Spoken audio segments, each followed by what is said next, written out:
الإسلام أندرا أجد والإيد وجودنا مطورا لآلان مأبه والنكدي سنس والإيد وقوي ستوي فودي بروني سنسر وكل وهر ونعبال كنت أن ونين الإسلام أجر والنن ما سنسر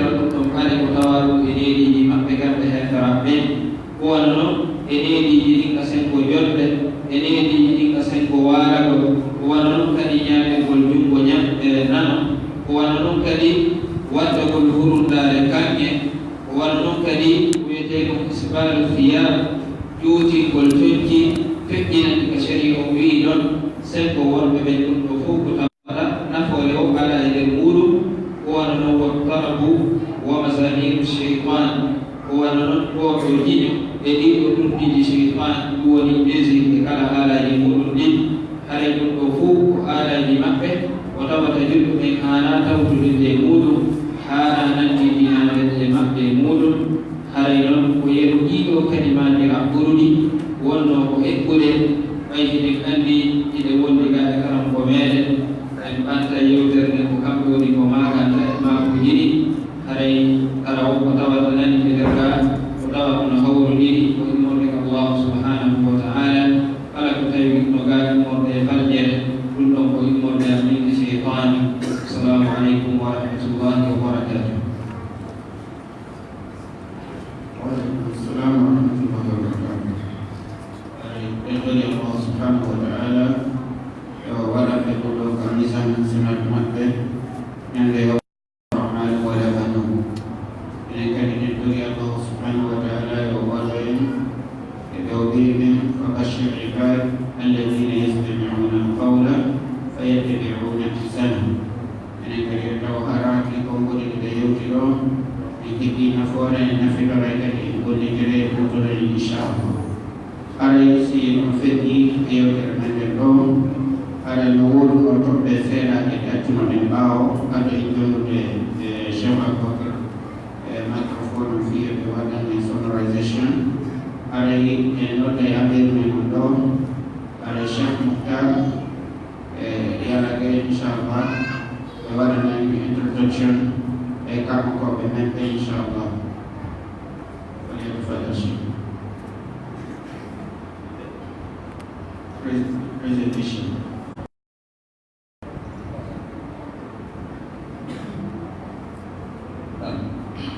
Alhamdulillah, wassalatu wassalamu ala Rasulillah Muhammad wa alihi wasallam. Allah Subhanahu wa taala Muhammad sallallahu alaihi wasallam. Alaihi wa alikum janna tamasin fu wa qulubun Islam. Evedno karam ko fu mabbe.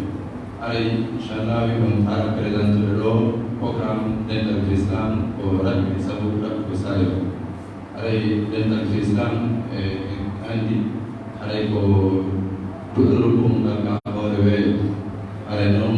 enjan to karam ko be confident de dental don monte se de masiko libero. Alaihi karam ko be ko Imam Muhammad Mustafa Barde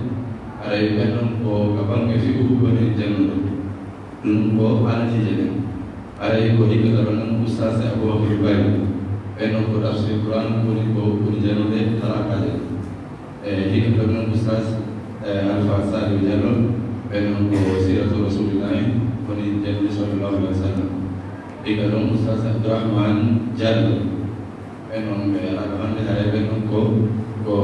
tan masen ko akid don jende para baye ikaron ustaz tan jallo en ko kata tajwid jende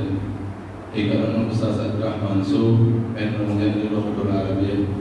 ikaron ustaz Abdullah jallo en ko tajwid jende ari sina mental system o program mo debere tau pe no hanu gini dan ko ina jamaah karena masih berterus hari ini Dental Islam ko bombe lewaro ko itu United Home of Liberia hari ko suka bejang na ko United Home of Liberia suka mampe jangan ko pa ko mampe hari ko di ko waro hari ko ko de amma hari tope no dari program représentante men no ɗuuɗi ari mudir maɓɓe on o alaji saɗo ɓenɗe wonde belfini amma hippoɓe en tenema sengo wiyanoɓe lantine ɓe ɓuuɗi kono ɓuuɗi ala e waɗade si woni hajo ɓe yaɗi omi ñawɗo ɗo ɓuuɗi ha ɓe heɓa ɓuuɗi o alaji jen noon amma si woni ɓe heeɓi ko présentement fi yewtere ay ko alhaji mouhamadou baydo e représentant men no ɗuuɗi are waɗa en téléphone ɗo e nder conférence ji ɗi joyi ene mari représentant men ɗen kam fislam wawi darade fi pour baki sappo e ko fewde saga ɗum yaha e nder membaɓe temeɗe jeeɗaɗo e capanɗe jow ɓe ko jangde programme ay sowaɗi ko saɓe saha ɗoɗoɗani ko mokkale hore wontude weldi masalah. Waalaikum salam. Arai beni kan seera aɓe yewtino arai dental fi islam ɓay woni alfukama kadi kan golli e nder duuɓi seeɗa anno ɗuɗal e wattigal e warano wiyetegal kañum kadi dental fi famugol islam aray ronto kañum kadi e silkone waɗo dental fi islam on aray ɗum fof ko ɗuɗe inchallah taalibaɓe wonɓe ka ɗuɗal ɗo ɗunateɗa o ɗuma inchallah taala aray si e feƴƴi ɗon e nokku ko wonde ɗum ɗo aray no hawnaki no woodi wonɓe ko hoɓɓe seeɗiɓe ɗowana ɓe andano gonɗo honno wiyete aray laɓɓita sal moustapha e imam ka ɗulirde ɗo e waɗana en yoga e kalimaji yewtugollen ɗo ko honno woni o nokku ɗo honno julirde nde wiyete o way wonano inchallah wonano kamɓe kadi imamuɓe e amiruɓe ɗowɓe kamɓe kadi ɓe waɗana en présentation e maɓɓe ema on kodira anidiren inchallah Cheikh aray ɓeɗo cheikh moustapha kamɓe woni imamu ka julirde ɗo en andiɓe tawa woɓe irinude ɗoɓe aray ɓe waɗana en yoga e kalimaji inchallah Assalamualaikum warahmatullahi wabarakatuh. Alhamdulillahirrahmanirrahim. Wassalatu wassalamu ala asyrafil anbiya wal mursalin sayyidina wa nabiyina Muhammadin wa ala alihi wa sahbihi wa sallam.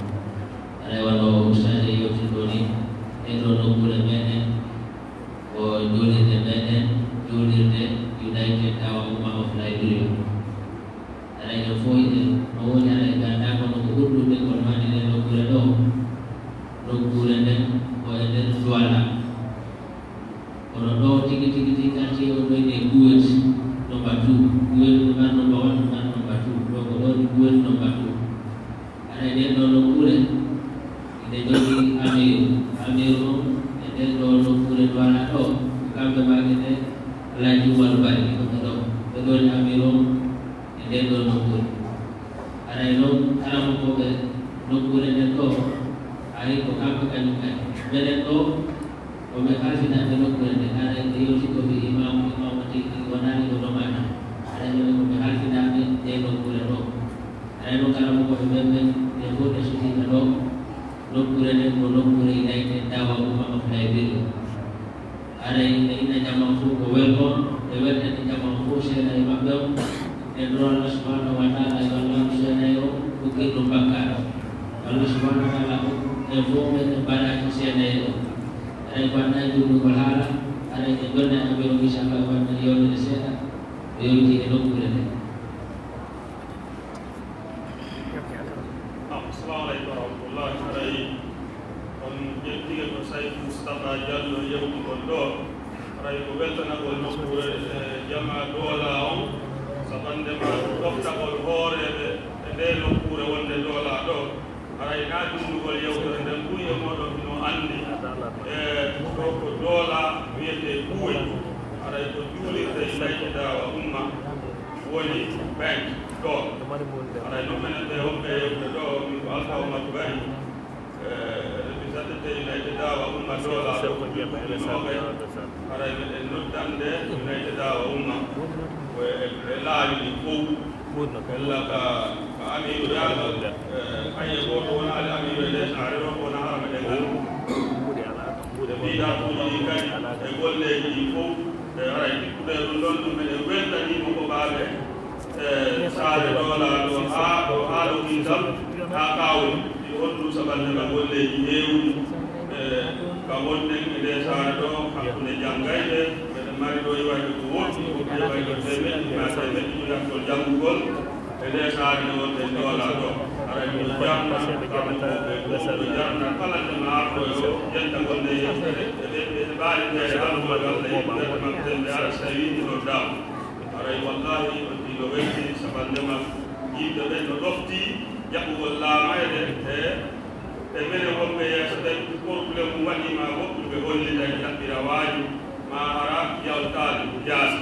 ara ɓeɗe weltani jama jumɓe gofdentini wolle jonne ɗo so aldaji ɗullugol yewtere ɓeɗe wiya ko bisimilla ko sadi ko tooni assalamu aleykum warahmatullah ara inchallah yallah on suwina baraji waɗanam ɗiɗo golleji juhuduji waɗaɗi barkiɗo waɗanam kamisal hasanat onom ñande yawma la yanfau malun wala banun illa man ata allaha bi qalbin salim aray si feƴƴi ɗon en nodday alhaji Nuhu Diallo e waɗanayi yoga e kalimaji e fi programme mo minti goto bet inchallah.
You have imitated him, and if you are successful many to teach your children, then alhamdulillah, it's like you are imitating Jibreel as he taught the Musa that he said about. And if you, the child, fail to be taught by your father or by your mother, then you should know that you are imitating the son of Prophet Noah. Because Prophet Noah's son denied him and he got to be thrown in the water. And he quoted so many hadiths from Prophet Sallallahu Alaihi Wasallam after reciting the verses of the Holy Quran where Allah talks about it.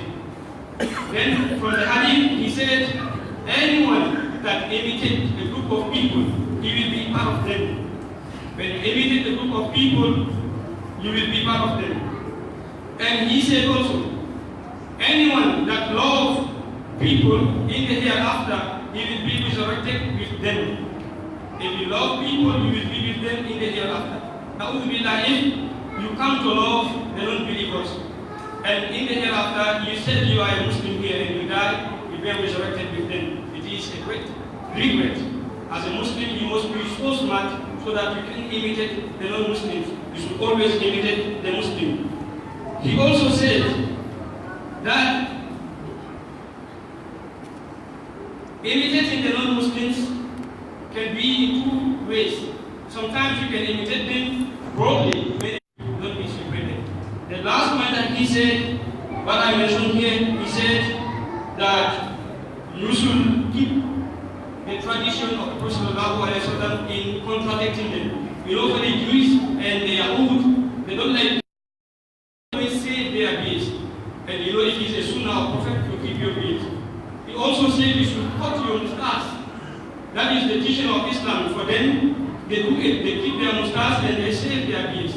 You should also contradict them from eating by your left hand. So on. We can name everything, but at least we will stop here to give the microphone to our scholars. I am very sorry to be selected on this because, as you know, I am not the rightful person in this.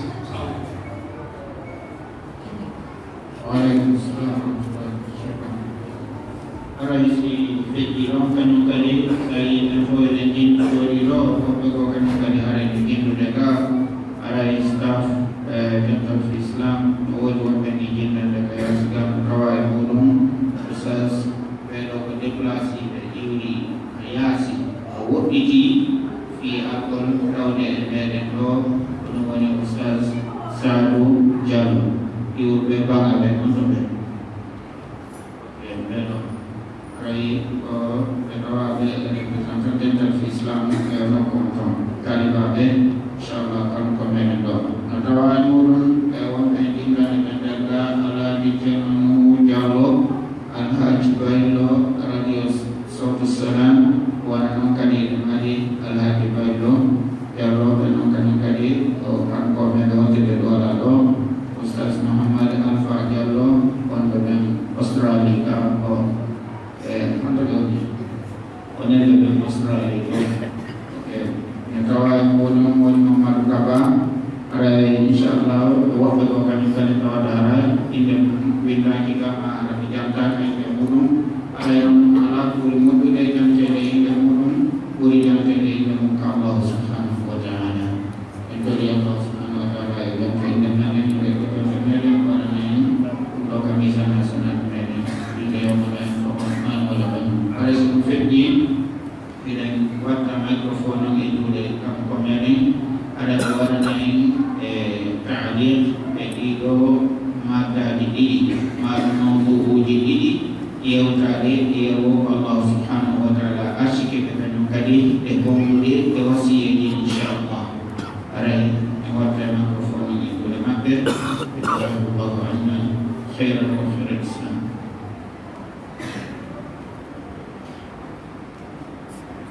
Bismillahirrahmanirrahim. Alhamdulillahirabbil alamin. Wassalatu wassalamu ala asyrafil anbiya'i wal mursalin nabiyina Muhammadin wa ala alihi wa ashabihi wa atba'ihi ila yaumil din.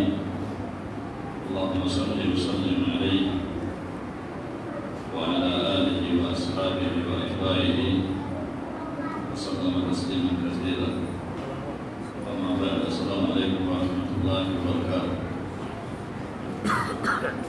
Mari setuju betul-betul Tujuan saya boleh Allah Subhanahu wa Taala. Kalau berkhidmat dari ilmu atau berkhidmat dari ilmu manusia itu dari Allah. Dengan intiran PWJ ini perkara ilmu dan saya orang tua yang berada di kaum ala ilmu ala nando ala kafidiko dan saya ditahu dan Nabi Muhammad sallallahu alaihi wasallam adalah makhluk yang makhluk dan kalau yang tahu video menjadi kisah rumah sahabat Nabi karena ini terbentuk diri hanya di umat dia dan kalau Allah Subhanahu wa Taala yang kamu yang diri berbentuk diri hari hakikatan yang terjadi di situ mempunyai dia oleh Subhanahu wa Taala yang dia lebih berterima kasih bahwa mereka pesa pakai yang dia umat dia sekalian yang kalifah gol itu walaupun sitami negosiasi ini tak boleh udah soalnya ini kerana wah ada gol itu si gol itu ada jadi nampaknya boleh aja nampaknya boleh aja hari yang terjadi ويوتري يقضيه الهدى يمالك تنجي فيوم وضعصا يوتري على الرجل والبيل ولا تصف بين الدعوان لأنني الله تبارك وتعالى نبقى بيك مكو ما بيك مكو ونعاد ستريوني نتقوني وسجي لهم Al-Jiti ko hani wadde ko ɗum ɗon bone muɗum ummarake o ko waɗi noon hiɗen nganndi bani adam ko tedduki o feewi o ɓoyɗi o wonno o teddiri simo ɓoyɗi fii mo ɓoyɗi sa wiiji ke ɗo a ƴetta e mo yeeya anda e namu ɗum bani adam ma miike a ƴetta e mo huma ma ko nanndita kay si kadi ɗum mbiiɗi ɗum ɗon fof a taway madama ko bani adam allah yo aɗa mari karramna bani adam teddungal ngal noon ɗo timma higa ɗon ka timmude dan haray ko ɗum waɗi angal peewal bani adam ko huunde hulɓiniide bone muɗum on mummunteji ɗi e ɗuuɗuɗe e marde ɗoone e ko nanndi hen ɗi wawata bonnude sifa ko bani adama bonnata ɗon si o woni bon ko ɗum waɗi haray toppita ko fi muɗum ko huunde hakkille e mawnuɗo hay fi noon pewɗo ndu zamanu meɗen ɗo no weccita piiji ɗin no hawtide ndu zamanu meɗen wala tasawufun fayda ɓen ɓe ooño goɗɗo wawata bonnude ɗum hannde hay ko wiyete kon nooneji ɗon ɗigginaki goɗum ngo wiyagal ɗumne wonnota ino kaden cuuɗi ino kaden ƴiifaji ino kaden bitikaji bal kenen hay kaden juulinde ko waɗi noon woɓɓe ko yahata e biise kadi juuɗe ɗe yahata e biiji gonɗi kadi juuɗe ɗe wono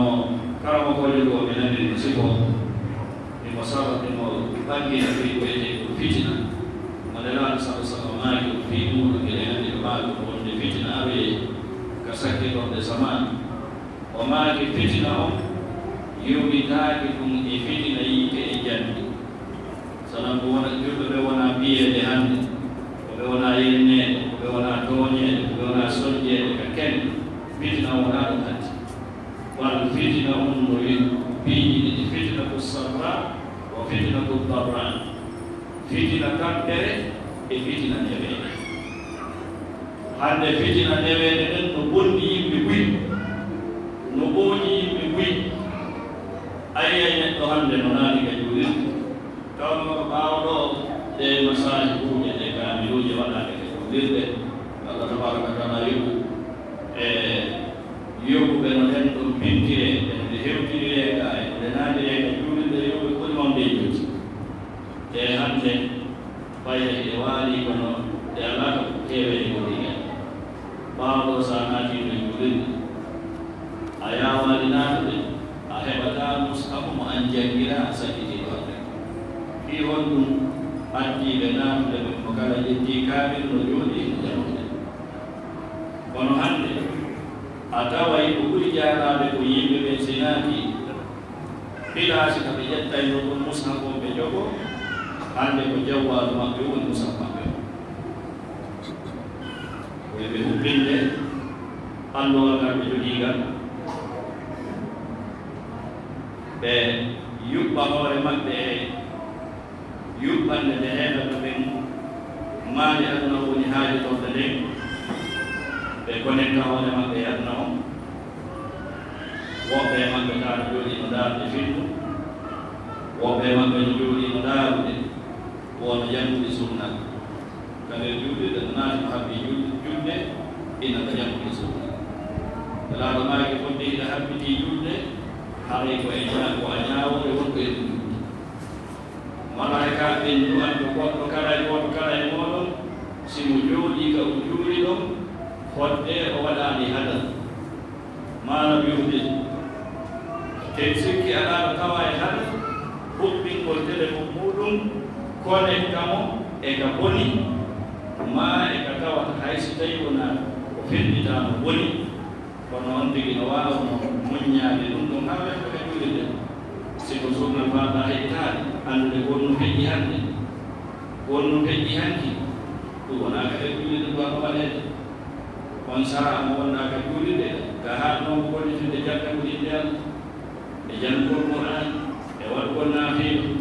e ko nanndi hen kono ɗum ɗo wontii fitina ɗo ko misa ko hino anndina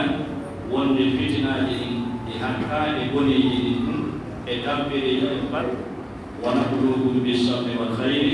fitina Allah wi men dartoray bone piyegol yennegol sokegol wal khayr e moƴƴere neweede jawdi ɓurtu men dartoray ko lombu ko wenni daarugol ko honno gandete lan haray ɗum waɗi si tawi no woni neɗɗo sikorini kanko ay ko nde suudu Allah tabaraka wa taala ko huɓɓingol téléphone makko walla si cuwaɗi ko piiji gonɗo nen ɗum kanko jongalle ɗum ɗon kanko nene ɗum ɗon kanko baaba on watta hay ka juulirde kono dañiɗen so heɓɓani ka suudu oɗo kippay ɗiɗɗum no simani kippande nde yewtoɗen ɗo oɗo no woni ko mampini ɗum oɗo heɓi fikira ko oɗo heɓi pinal ko oɗo heɓi objectif ko kono ɓiɓɓe on ɗon ɓe feewita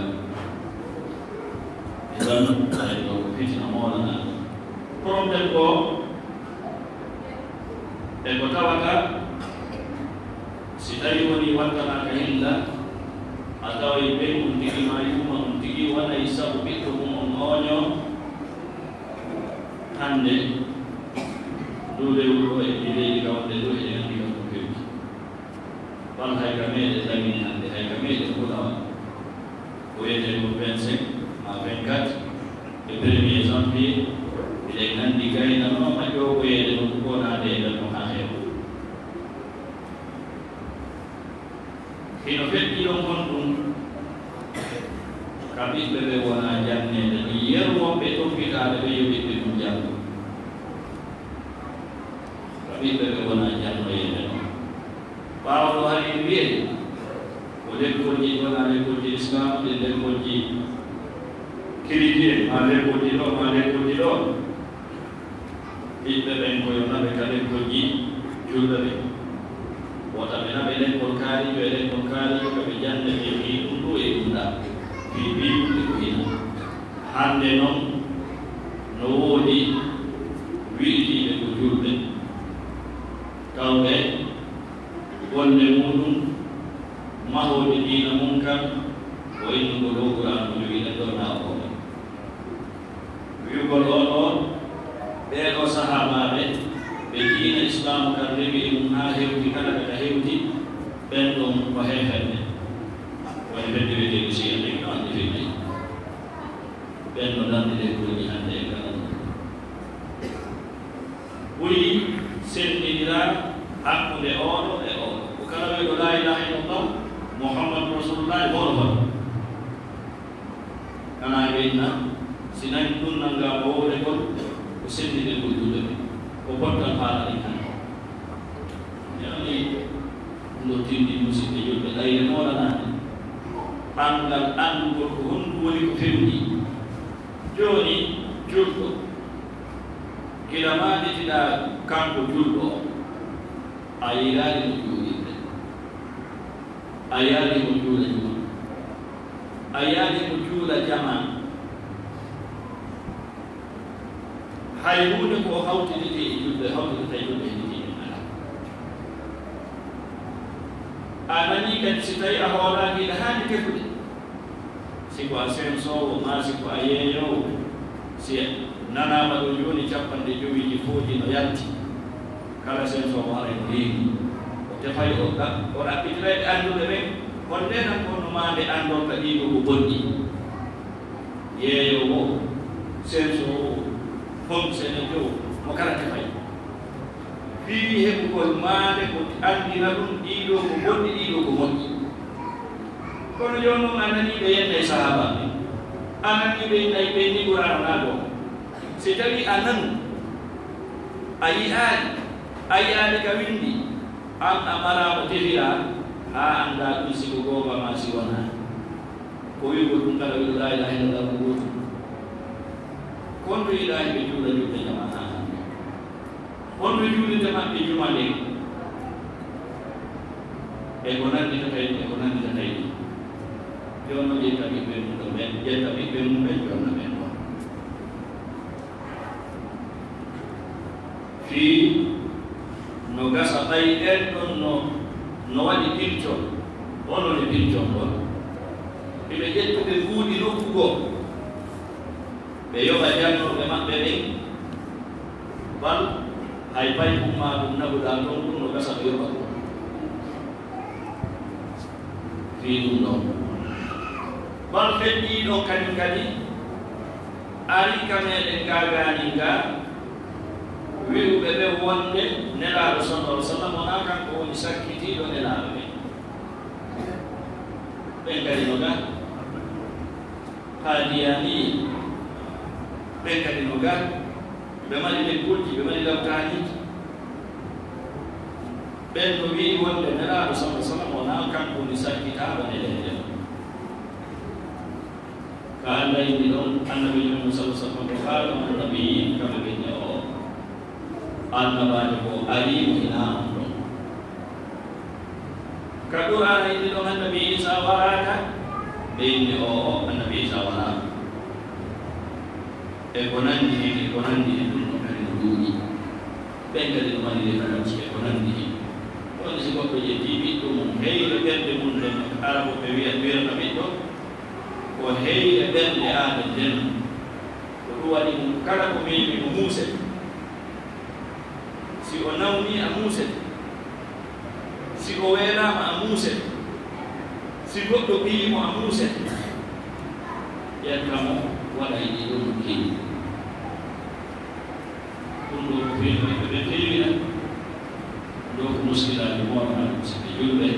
aɗa ko lawudda wattane gilla eɗen ɗoɓɓe amma toɓɓe ko sikko men alfasane yewti en ɗum finandindinoɓe ɓeɗo heferde haray yo Allah tabaraka wa taala ɗum ballo men o waɗi noon amma harmugol ɗum en anndi aayaji yettude feewnuɗen en nani hadisaji ɗin en nani kono jooni ɗum e hoore ɗum fof taw si pewno ɗo ni ɗum waɗi si kadi programme ɗino miɗen jamna organisme ɗum ɗo men ko moolana comité dano e dente ɗeɗuɗe dental fi islam e dental fi famɗo dinaga andi kamɓe hawti waɗi programme o inchallah ɓe holla e ɓen fi programme uji aɗayɗi ɗi ɗiɗo programme uji no haani jokkonirɓe fewɗo ko poosa e meɗen wona kadi e nokkeeji serɗuɗi wal hay si tawi ɗum waɗama ñande wooɗe e nokkeeji serɗuɗi nokkeeji ɗiɗi tati wona en o waɗi noon nokkeeji o no woodi ɓe tawata ɓe wawata yiwde to ɓe ala wona nokku gootu wona ɗiɗi wona tati wona nayi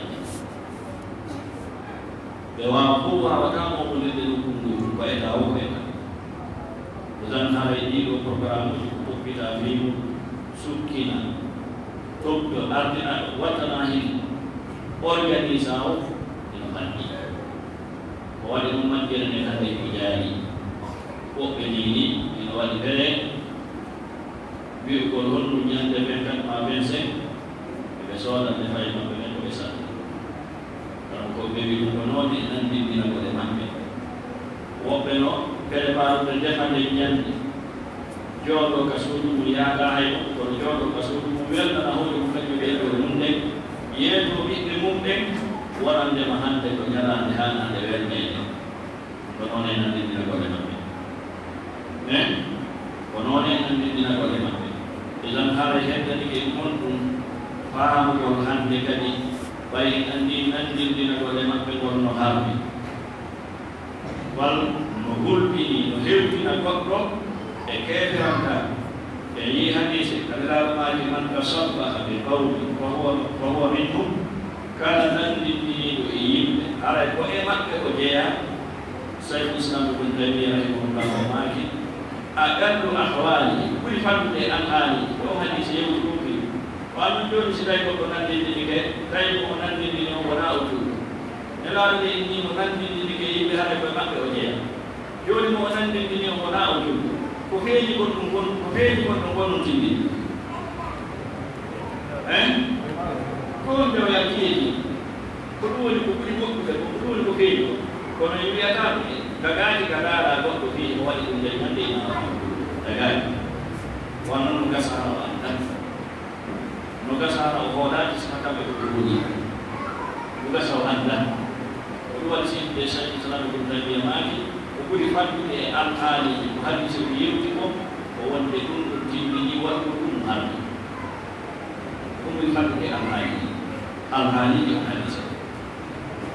ɗum ɗo hay goto wawata ittude ɗum ko ɗum ɗon ɓuri faddude seydinama noon ko hunde kaari ɓuri faddude haray neɗɗo hunde holli no woni ko ɓuri nde no woni ko ɓuri timmude e mayde no woni ko ɓuri jandude e mayde no woni hay so tawi ɓura jandude kono ko ɓuri konko ɓuri faddude tan haray ko wattangol e mum reedude ko mooɗa longina geɗalɓe ko ɗum kanko jiimi ɗum waɗi so islama wi no ɓe holliri en no wonande mo waɗi so sonnajo wiyoɗa ko sonnajo diina kadi si ko so o addama ka makko yo golliti sunnanaɗo sala sallam bisimillahi allahma jandirna cheytan o jandir cheytan alama kalkama ko ɗum waɗi si tawi woni gogo jibinama eno renndina noddingol ka ɗum ñagudarna ka ɗum nanu ko ɗum waɗi si ñande balɗe jeeɗi no renndina so ɗigel mane ɓeɗe hirsugol dammool siko ɓiɗɗo debbo siko ɓiɗɗo gorko hirsa dammi ɗiɗi weltano allah tabaraka wa taala sabu nema ɓiɗɗo o ɗum ɗo fof ko honɗum golliti ko diina hollugol oɗo nene e oɗo ɓiɗɗo e oɗo baba e oɗo ɓiɗɗo jibinaɗo ɓeyɗo fof ko jilɓe ko diina ɓe ɗi islam ɓe jeeya e mum hande kadi ɗum ɗon tigi no haani mawɗiɗirde ndin ɗon ɗon alhaali ɗon noon neɗɗira on alhaali ɗon noon seeɗa seeɗa no woni mawɗirde noon mawɗirira noon longigol ko diina longol ko diina tiiɗinangol ko wasiyeji e ko nandi hen ko nandi si ɗum waɗi haray yewnaji allah tabaraka wa taala o wona e ɓiɗɗo moƴƴo e si neɗɗo heɓi ɓiɗɗo moƴƴo o acci ɓiɗɗo moƴƴo o acci ɓiɗɗo moƴƴo woti ko gorko ma ko debbo ko ɓuri ko accata isini ko ɓuri ko accata eskini o wonnoon ndelal sosamaki ilama dawna adam in aba amaluhu illa min halal ino e majji waladum salihum yelo sidi bani adam mai kana ko hebe na mo ni da ni so na ni be ni ta ji ilo ni to ki ni pi to mo pe won to na pi to mo pe won to na isi si ma ji ko da isi si ma ji ko da si wana na ko won to na wande no wande de to para ji to e ala ko kan halu de ko wale si dai ko yo jawi ko ati ko tawi ko ma wana sadaka tun jari ko wana sadaka jari poi non sa che già uomo tu non va bene a di detto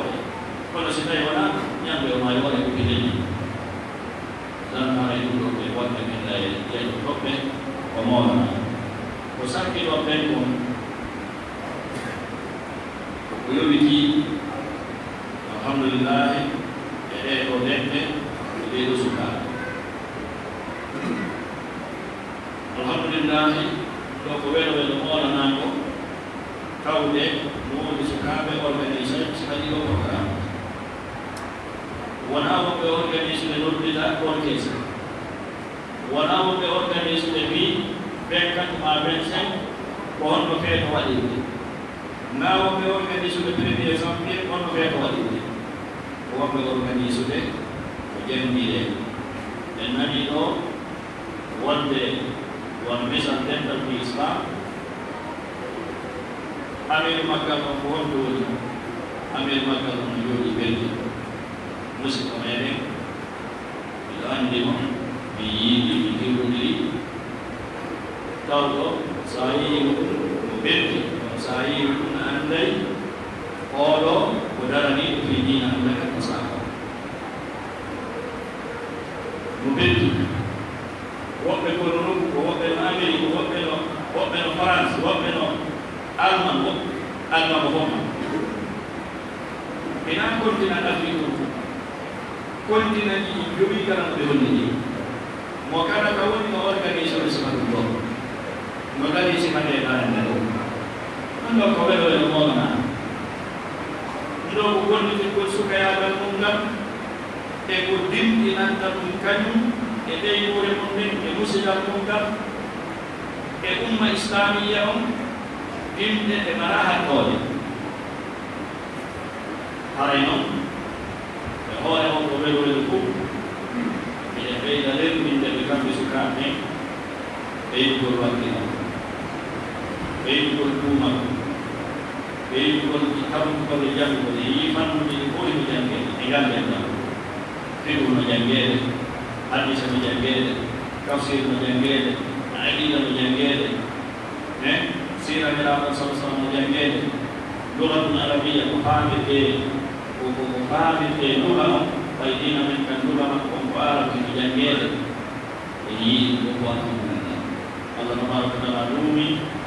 o waɗa balke mum no ɓeyde arayɓe derɗina ɓeydugol kawrugol ɓeydugol janngo non gandal ngal heɓotasi wona sartiji wona e sabu ngal heɓo indi jimmi wonɓeɓe kadi e won joguitagol ko wiyete ko wasatiya ka ɗumina mene andañi jaaɗo ko kadalika jamnaɗum ummata wasata kanko suka an suka o wona yawol feƴƴintinowo e kala noone e muñiti wona yawol mankino o yawol wasat hayrul umuri awsatu wa kadhalika ja'alnakum ummatan wasata anda kadi haqqe karamo koɓe so ɓeyde karamo koɓe na ɓeydinaɓe ɗo no janngude ɓe na fiɓe ɗo ɗo wuuri kala karamo koɓe diina kan mawɗo maɓɓe on fof ko nelaɗo ɗo sallah sallam ari e sahabaɓe nelaɗo ari e tabiina ari e tabiina ari e imamuɓe kaɗo diina imam malike e ko hande e maɓɓe ari e karamo koɓe fewnditiɓe ɓe kay e ɗo zamanu maɗa karamo koɓe mawɓe duude ɗum ɗo zamanu alhamdulillah ala hiwɓe o tabintina ɓe o arsika en nafi ɗon ko gandal maɓɓe kan o ɗo waɗi sewtude nde yewde ɗe pewɗo ɗo no woni sukaaɓe na ko gasa ɓe wakkili eɓe soobini ɓe hittini kono inhiraaf no inhiraafuuji no heɓaade kaman haji manhaju ahlu sunnati wal jamaa min haji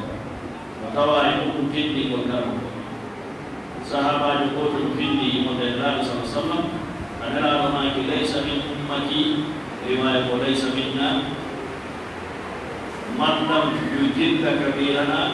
riwaya ko yuwaɓɓe kabirana wa yarhama sahirana wa ya'rifa li alimina haqqahu ala e amen on mo tirtirta mawɓe amen ɓen enen diina men kan ko diina tirtugal mawɗo ka diina mo Allah tokki duuɓi gowɗi o mo mari haqqe e umma o mo mari haqqe teddinegol haqqe wallitegol e ko nandi e yekko bani adama wallitedego e yekko bani adama teddintego fayde nden kadi o mari haqqe maɓɓe on e hoore mawɓe ɓen koye mawɓe ɓe yurminde suka wona e woni tagganowo mawɓe yawitotoɗo mawɓe haytinowo mawɓe juuluɗo julɗe ɗuɗɗe ko a dañede woodi korkaaji ɗuuɗɗi jankirɗi Allah ɗuuɗi mawɗo kadi wona e moɗo hiiɗaaɗo e hoore fayde nde welaaɗo maaki mawɗo amin mawɗo e amen mo yurminta ɓayɗon koye wona e mofe ande ko jeeya ɓe mana en goy sengol o andani kadi garɗo amen on haqqe makko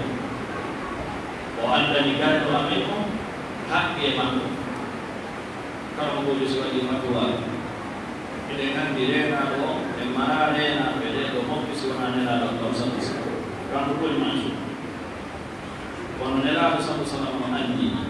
wonde kala mo irlitanaaɗo wonde kala mo e kala mo hewtuɗo koyete on a haddi e ijtihad si on waɗi ijtihad o waɗi fatwa ma o waɗi konngol tawa ko daari gasetiiɗi rewe ɗiɗi ko rewi hay o falti o waɗaade ɗon hay o falti o waɗaade ɗon إذا اجتهد الحاكم فأخطأ فله أجر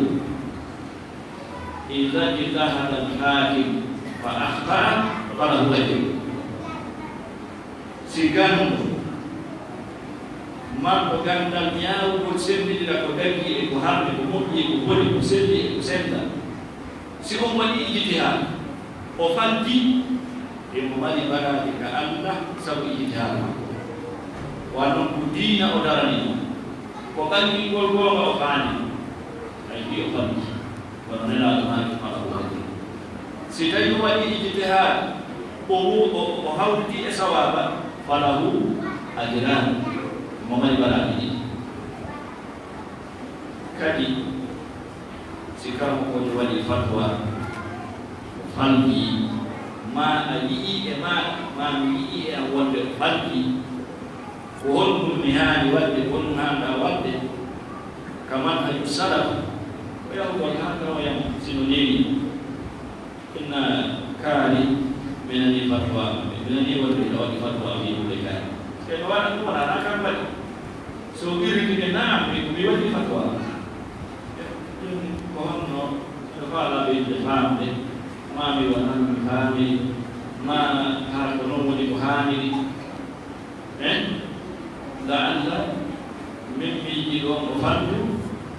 o yewkam mi ɗon haa mi tawa ko min woni fandu ɗon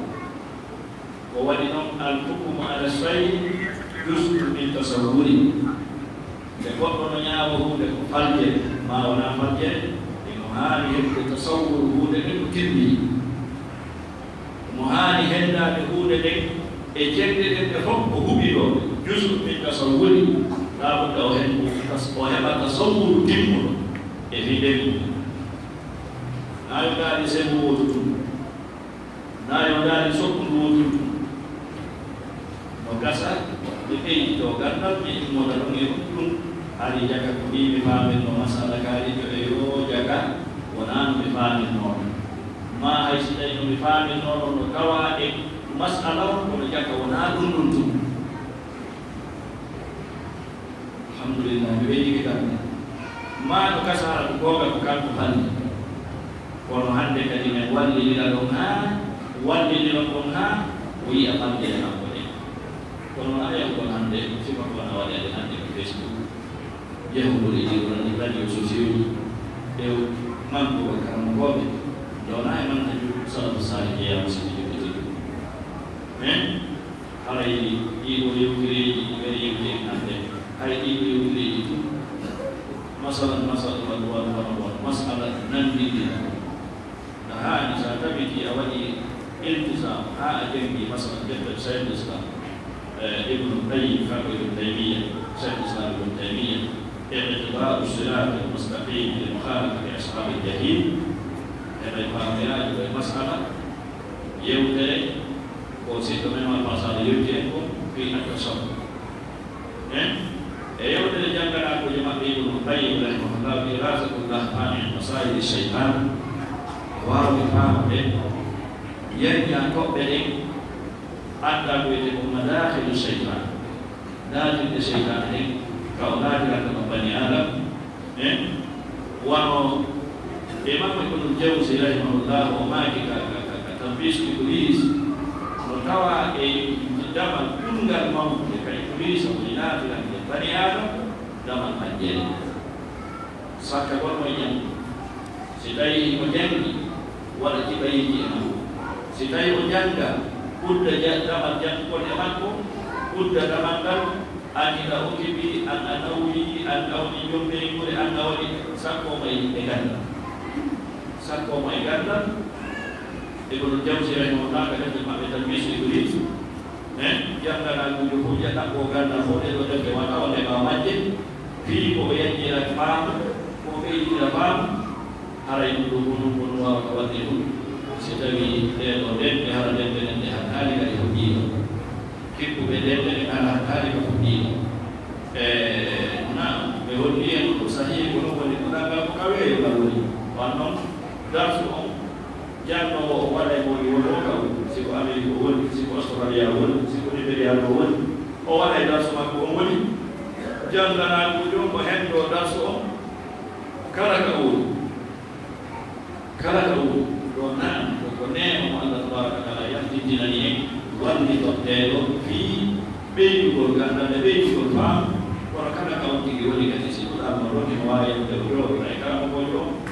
asli henda ko ganda ko sama wana mutta taw ini yudi henda ko bi nuni asli henda ko ganda ko ne wanda ko kana nasa ikana ne wodo ina biji ko ne wakano alai jama wa bi ko sa yoni jama wetana akir de wetana ko alai de hani no watan de de ko be de hani watan de de ko be mo na de yuti do fi do faide de fi ko nan di dina ko de do be ina julbe ma nan di dina ko de julbe dawbe ino sedila na sa nunut beina juga Yahudi salah mereka dengan jalan itu. Hai bisu kalau mungkin jalan orang sawan dan sawan dan paham ini baru nogasa itu jalan orang nanti tidak boleh mati. Fitnah orang ada Allah Taala kata yang betul belau dina mampirkan dina Islam kan. Minau ikut Islam kono kawan anda tahu lema di sini lawan nelal di sini lawan Quran nelal sama-sama. Wali bede di bede tu bingung, bede di media itu nejumur. Misalkan di sekolah kita dah sakit oleh mandor, andeng untuk beda dengan kita itu berlaku juga lebih dalam program. Wanda kalinya tu ibumiyo, imayalau dan kawayalau. Jadi yang anda fikirkan oleh Fir'aun sahabat. Abu Musa al-Ash'ari radhiyallahu anhu Abdullah bin Mas'ud. Dengan di yang tego Abu Musa al-Ash'ari dengan Abdullah bin Mas'ud di rumah dengan di Mina Iran kawete ɗum kuufa Abu Musa al-Ash'ari tawi kanko woni amiru on kanko woni yeesoɓe on tenen ma ka koyete ɗum suhun al-ijtimai kanko woni amiru Abdullah ibn Mas'ud ko kanko woni jannowo waajo waɗa fatwa e ko nanndi ñamɓe ko Abu Musa al-Ash'ari o seeni kadi wuri o tawni yimɓe no waɗi moƴo boy kadi ɗum nden wuri kala moƴo mum iɓe mooɓi kaaƴe hoore ɗum moƴo mum ɗon yeeto yimɓe moƴo mum kum wi'i subhanallahi laaɓi temedere ɓe fof ɓe fonnita wiye subhanallahi laaɓi temedere o wiya wiye la ilaha illallah laaɓi temedere ɓe fof ɓe fonnita wiya la ilaha illallah laaɓi temedere o wiya wiye allahu akbar laaɓi temedere ɓe fof ɓe fonnita wiya laaɓi temedere ɓay o ari kono holluɗo ɗo kadi neeni hino nder muɗum hakkude ɗaɓɓowo gandal e galamkoɓe mawɓe ɓe kanko Abu Musa al-Ash'ari radiyallahu anhu ɓay o ari o yii ɗum o sahabi sikkitaɗo mawɗo kadi kono tawi no woodi sahabajo ɗimmojo makko mo kanko tigi o anndi no tuuwi gandal ɓuri ɗum Abdullah ibn Mas'ud o yehi ka suudu Abdullah ibn Mas'ud subaka yanaani o tawi jambana ɓuɓɓe no jooɗi ka tarde Abdullah ibn Mas'ud no habbi haa o yalta ɓe yaada e makko ka juri kanko Abu Musa al-Ash'ari o landi Abdullah ibn Mas'ud yalti ɓe maaki o yaltaani kankani ari jooɗi o juulɗoni e maɓɓe ka dambugal karamkojo o habbi Abdullah ibn Mas'ud ɓay Abdullah ibn Mas'ud yalti on saha o maakanimo mi yii goɗɗum ka juulirde naane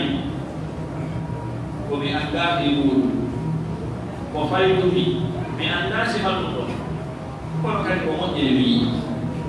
mi ɗon tindini goɗɗo no heɓa gandal taa ko ganndo kono hunde ɗinkima